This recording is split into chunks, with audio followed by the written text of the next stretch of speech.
Over the past 11 years, I have helped more than 100 founders figure out their startup analytics. In this video, I will share 7 pieces of advice that you need to hear to avoid wasting months on the wrong strategy or buying the wrong tools.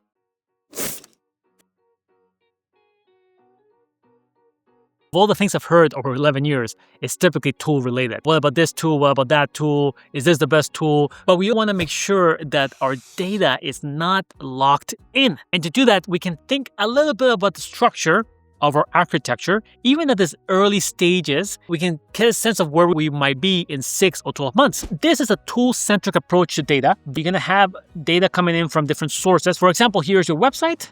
Then you may have iOS and Android apps, like a web app. You may have some kind of revenue source, like a Stripe, transactional data.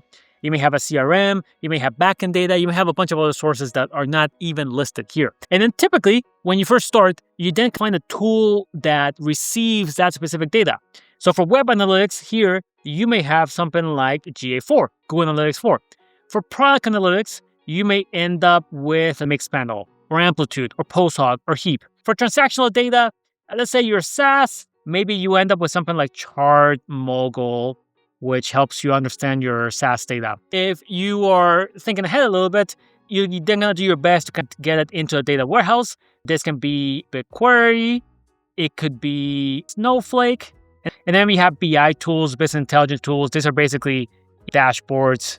Now, this is fine as long as you do your best to get your data here regularly and consistently. Some tools make this really easy. For example, Google Analytics 4 does make it easy to take your data out to BigQuery. Other tools don't make it easy though, and sometimes you have to pay extra. I do think it's worth paying extra just to get your data out to data warehouse. Because if you ever want to replace Mixpanel with something else, you want to go to Heap, you at least have some options for how you can ingest that historical data out. I'm starting to see more of a warehouse-centric approach. This is a little bit more advanced. I would not recommend it for startups who are just getting started. In a warehouse-centric approach, you still have sources right here. You can see this is actually the same sources, web apps, iOS and Android, Stripe, but you actually flow them straight into your data warehouse right here. How you do this varies. There are some tools out there. Let's say one is like Snowplow off the top of my head. That basically all they do is just capture the data. So they give you the SDKs, the JavaScript, iOS, Android SDKs, and then it flows into the data warehouse. Now, at this point, you only have data there. You could use SQL into your data warehouse, but it is nice to have some of those easy-to-use interfaces. Then you put something like a reverse ETL, which basically takes your data out from your data warehouse and then sends it. In this case, again, we can now send it to GA4.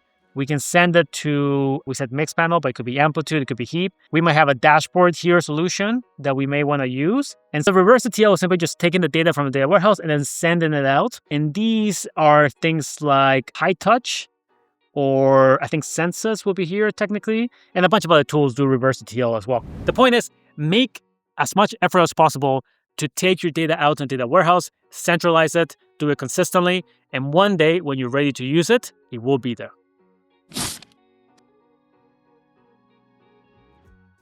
Advice number 2, don't obsess over data-driven decisions. It makes sense that we want to make as many data-driven decisions as possible, but the reality is, as after working with so many companies and startups, is that there's a lot of decisions where you won't have enough data, just point blank. You want data to support decisions as much as possible, but if you don't have the data, if you're not sure about what market to go into, or what future to build, or what campaign to run, you have to take bets. You have to use your experience, your gut, intuition, whatever you want to call it.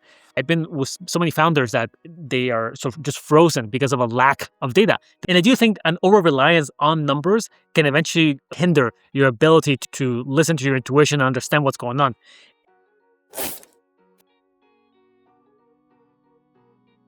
Advice number 3, you should really hire and build for data literacy early. This is just being comfortable with numbers. I'm always surprised how many individuals I work with over those 11 years where they did not feel comfortable with data. You may want to bring on people. There's lots of people out there who do fantastic workshops on it. Maybe there's books. You can lead with example if you're the kind of person who looks at your dashboards, talks about them, try to use data whenever possible. And as you look for new hires, This is one of the things you want to be looking in them. Are you comfortable with data? Can you look at numbers and understand what's going on? Can you report on numbers? Do you understand the complexity in the user acquisition world? We're not trying to make people data analysts or data scientists. We just want to make you comfortable with a report and be able to understand comparisons between one period to another, statistical significance, and a bunch of other key concepts.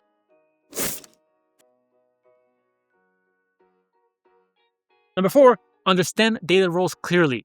As the founder or someone who's leading a startup, you will be thinking about what people to hire, as that is often one of the best ways to really tackle a problem. You can bring in an external person like myself, but over the long term, you want to have that expertise in-house.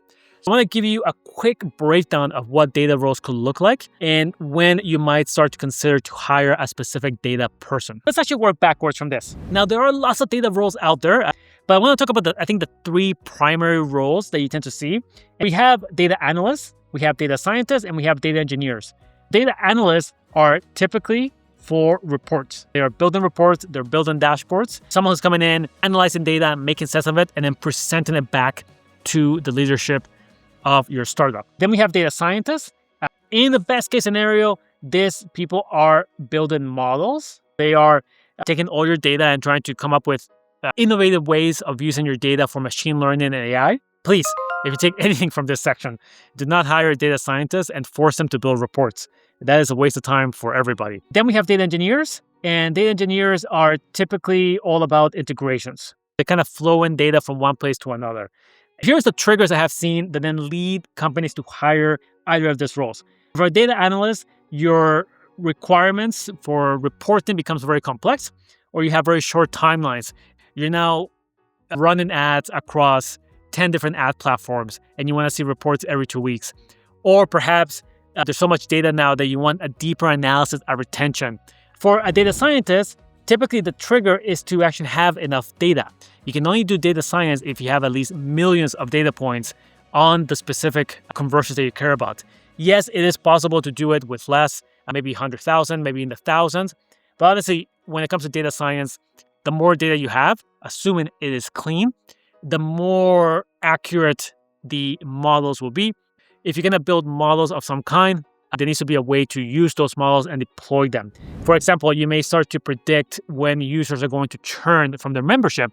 That only makes sense once you have a user base big enough and you think you can deploy that in an efficient way. Finally, we have data engineers, and this really starts to make sense when your integrations just keep breaking.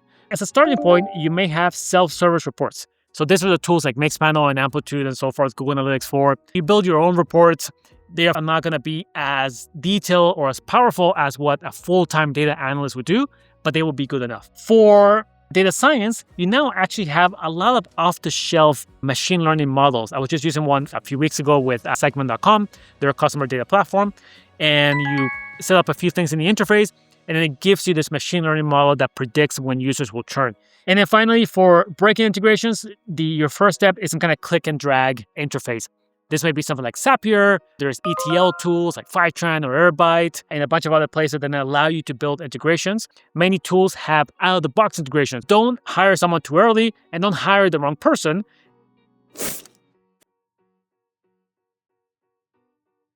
Advice number 5. You really want to break your tools before you replace them. This is Google Analytics 4, very common tool. Some startups use it to understand their web and mobile data.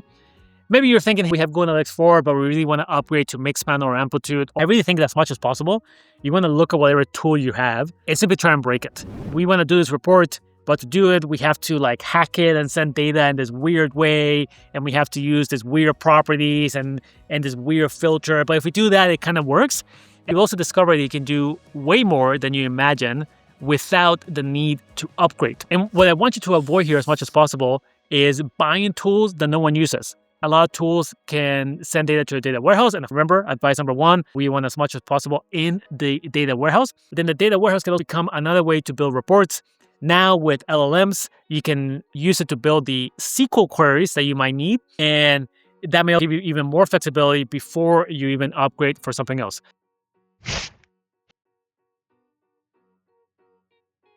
Advice number 6, you want to think of ease of access, not so much quantity. When it comes to data, it sometimes feels like Pokemon cards. You want to collect all of them as much as possible. And that's not really your goal. Your goal is to figure out how to make data easily accessible to people wherever they are already.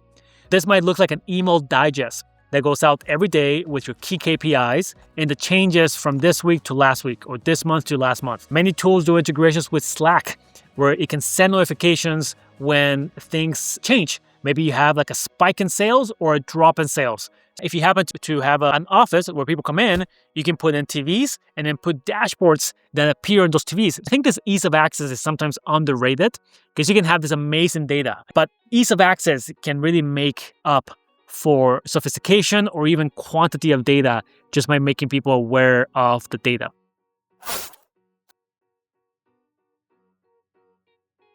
Number 7, keep your team honest on metrics.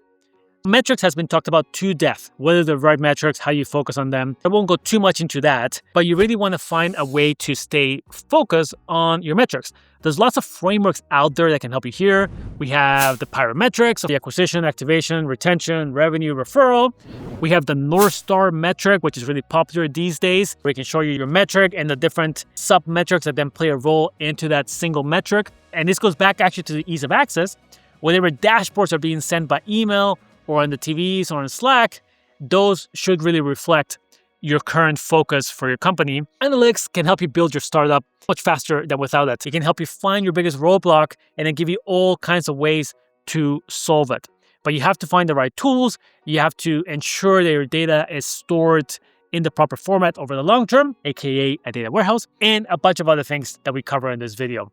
Now, don't stop here though. I highly recommend you watch this next video that YouTube thinks you would find helpful to continue to make sense of your startup analytics. My name is Ruben, and I will see you in the next video.